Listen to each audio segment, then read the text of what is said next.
of the chapters in your book is entitled Resistance. Right. Well, how I resisted it was, I would argue. I mean, one of the, well, it's strange, you know, most Jewish people I know who defend Israel have never studied anything. They've never studied any modern book on the history of the state of Israel and its relationship with the Arab world and the Palestinian world in particular.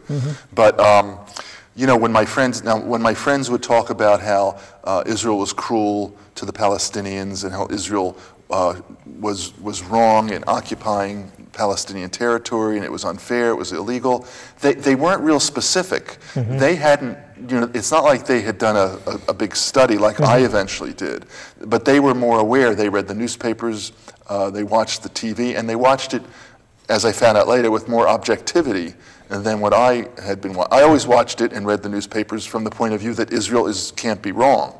So that anything I read in the newspaper that criticized Israel, generally I took as an anti-Semitic which was rare journalist, anyway. Which was rare in the United States, yes. Yeah. But as I say, I'd had a couple arguments with my friends over the years about Israel's treatment of the Palestinians. I denied it. I used to say, no, they have to treat them. If they're treating them in a fairly strong-armed way, it's because they have to, because otherwise these people will murder them. They'll murder Jews. They'll commit suicide bombings. They'll do all kinds of stuff. And they would, of course, disagree. But what happened was in June of 2006, Hamas captured Gilad Shalit, the young Israeli soldier from the southern Gaza, which they are still holding. They still hold him. Yeah. And so they crossed over into Israel and captured Gilad Shalit. No, actually, Gilad Shalit might have been in Gaza when they captured him. No, I think he was, yes. Yeah. Okay, so they captured him. The myth was that he was kidnapped as opposed to a captured soldier. Correct, yes, correct. Yes. So then 3 weeks after the capture of Shalit is when Hezbollah attacked Israeli soldiers in northern Israel, and then Israel retaliated. And I figured this was so egregious, it was such an obvious, in my mind, it was such an obvious example of hatred of Israel and hatred of Jews, two different terrorist organizations. And I assumed that they had somehow coordinated their action. This is how my internal logic thought. And I figured, well, even my friends who have been fairly critical of Israel, even they will agree with me this time. And they didn't. And I made all my usual arguments. Where else can the Jews go? The world hates them. Of course, what do you expect Jews to do? I mean, what are they supposed to do? Live in a world that hates them? Of course they need their own state, you know, and of course the Arab world hates them. And, you know, the Jewish people have always lived in this part of the world. They have a right to this state. And the only reason the Palestinians are being occupied is because they're murderous. You know, these arguments, they didn't agree. So then, probably a week or two after my arguments with these two friends, I got a phone call from a Jewish friend who I've known all my life, my friend Sam. Yeah.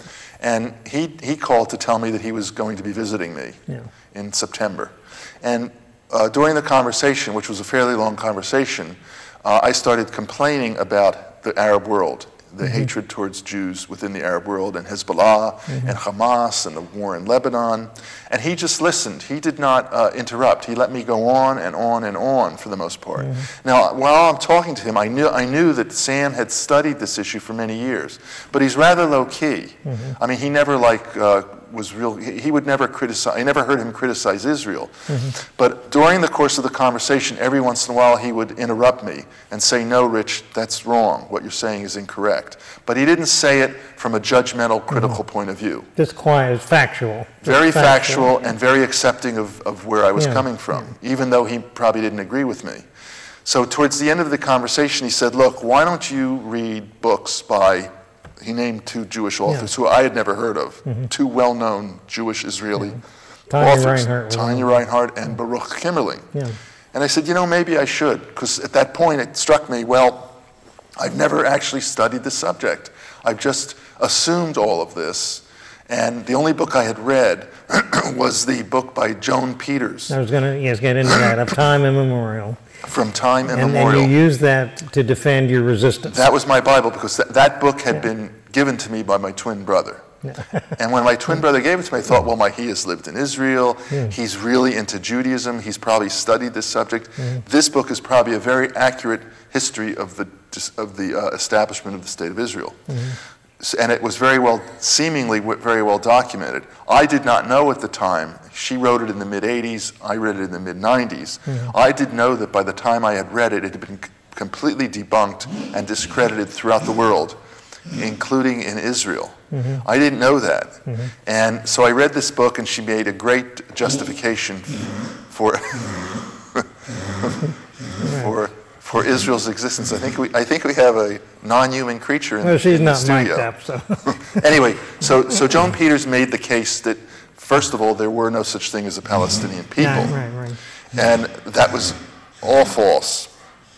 Anyway, so this was my source. This had been my Bible. And I believed everything she said. And the reason I believed everything she said was because it reinforced what I already believed. And Alan Dershowitz used this in his case for Israel. Yes, Alan Dershowitz, unbeknownst to most readers, because he does cite Joan Peters a number of times in his book, but much of the time he's quoting her without citing her.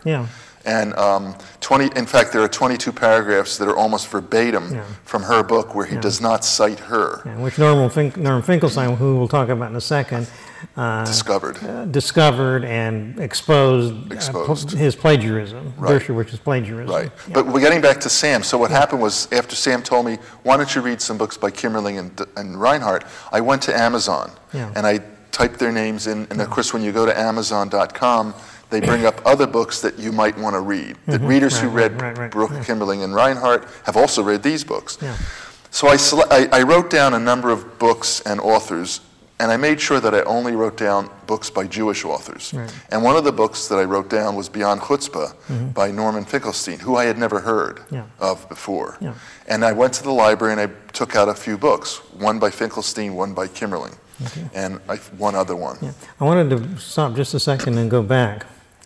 I was wondering when you were getting this feedback from people over a period of time, and it's almost like you almost deliberately sought out something from Sam. I mean, by engaging in this long harangue Maybe, with yeah, him, and you knew he disagreed with you. I knew he probably disagreed, yes. So there's a process going on in you right now. And I was wondering how you were feeling. I don't know if you're even conscious of it at the time or have thought about this, but how you were feeling about your relationship with your friends. Because it seems like this issue was was an obstacle or a block in your friendship. Yes. Actually, that's a very good point.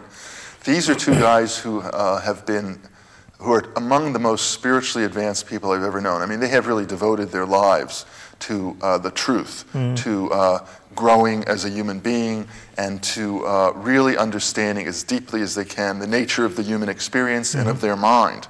And they were very, very advanced.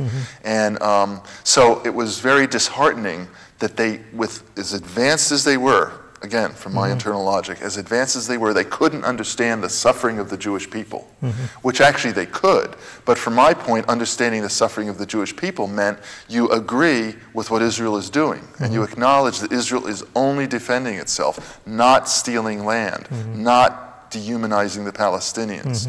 And I didn't realize that I was dehumanizing the Palestinians. So even this suffering of the Jewish people, of course, is a gross generalization. Yes.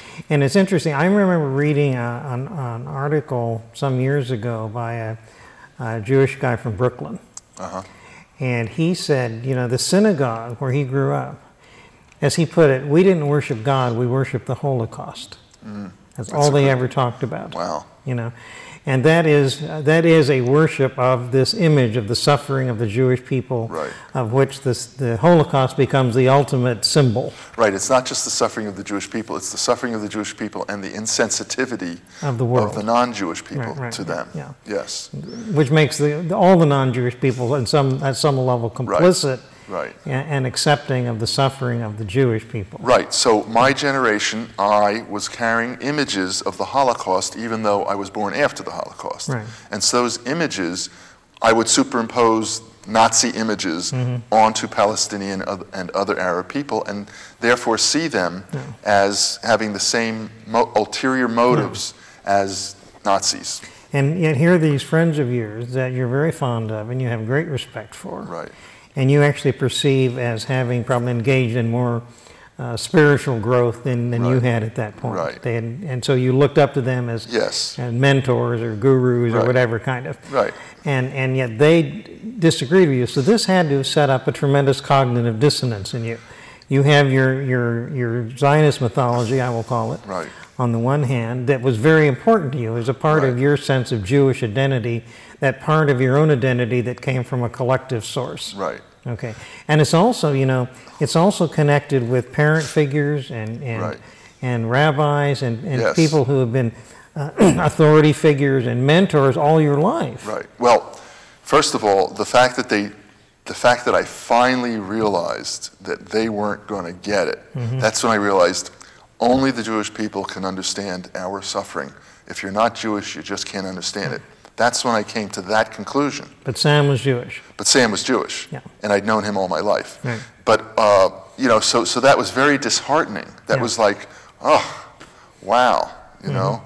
And so I wasn't, so when I was talking to Sammy being Jewish was someone I could talk to who would understand the suffering. And that's why I talked to him. It was at least 2 hours, maybe even 3 hours on the phone. So I see you as having been in a process of moving to try to resolve this dissonance that had arisen. Yes, I didn't know that at the time. But So even talking at that length to Sam, as I indicated before, is almost like, like the addict seeking help or something. You're reaching out for some resolution of this dissonance, this tension within you. Yeah, except that most Jewish people talk with their Jewish friends and they simply reinforce each other's beliefs. In my case, Sam was not reinforcing my beliefs. He was just the space that allowed me to talk, you could say. And then he made a small suggestion at the end after I'd gotten out 2.5 hours of distress. And then, so now we get to another chapter in your book, which is titled Awakening. Right.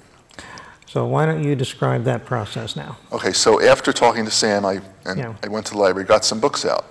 The next day, I started reading Beyond Chutzpah by Norman Finkelstein.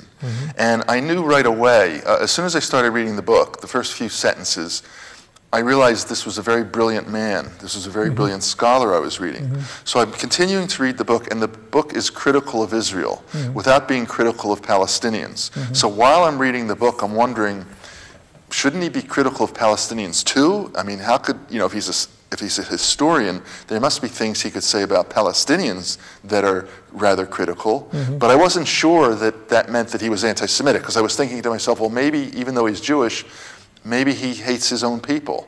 But on the other hand, maybe he loves the Palestinians too and wants the same degree of fairness for them as he wants for Israel. And so he's starting out by really criticizing Israel. Trying to balance the scales. Trying to balance the scales, perhaps. So I'm reading and reading, and every once in a while he actually documented his book quite thoroughly.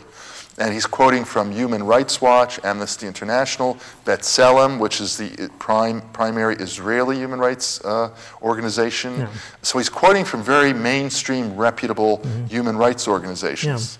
And every once in a while, I would look at the citation, and if it had a website, I would go to the website, and I would look at the article that he is citing, or the report, and I would find his quotations, and I would see whether or not he quoted verbatim, which he did, and I also would look at the entire paragraph or entire section to make sure he wasn't quoting out of context, and he wasn't. So everything that I checked out randomly would completely confirm that he was not misstating in any way the reports. And that reinforced the rational side of you. The empirical side, the rational side, the factual side. Right, because I wanted to know the truth. I mean, I was reading this to find out what really is true. And so as I'm reading it, I'm thinking, well, he could be anti-Semitic even though he's Jewish. He could simply be a very compassionate person who really cares about Palestinians and is therefore bringing their point of view to the fore. And so I just kept reading, and what happened was he was talking about collective punishment of Palestinians, which was horrific, that people would be collectively punished. He was talking about Israel's use of lethal force, even against children, and often in cases where there was absolutely no threat from the other side.